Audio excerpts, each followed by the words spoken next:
Kyle, paano to? Wala akong nakuhang gasolina. At saka Kyle, wala din sa bahay namin. Ganun ba, JC? Ako, mayroon na akong nakuha sa bulsa ng tatay ko. Later. Tara na! Tara na. Ano kayang gagawin natin, Kyle? JC, siguro, tanongin natin kung may alam siya. Nakukuhaan ng gasolina. Tara, Kyle! Kular! Ler! Ah, kayo pala yan. Kyle, JC, bakit? Kular! Ano bang ginagawa mo dyan? Eh wala, nangangati kasi yung singit ko eh. Akala kasi namin kung anong ginagawa mo dyan eh. Kular, may alam ka ba? Nakukuha na namin ng gasolina. Ah, ganun ba, JC? Marami akong alam, pero ganun na lang ba yun? Kular, huwag ka mag-alala. Kyle, ibigay mo na nga. Oh, ito na, Lero. Tara, sumunod kayo sa akin. Sige, Kular.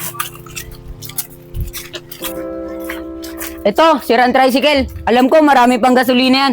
Pihitin nyo lang to, tatagas na yung gasolina dyan. Sige, Kular. O sige, dito na ako. Magbabantay ako sa labas. Sige.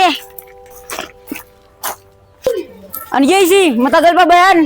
Saglit na lang, Kular. Mapupuno na. Sige, bilisan nyo. Baka dumating yung may-ari. Sige. Naku, dyan na yung may-ari.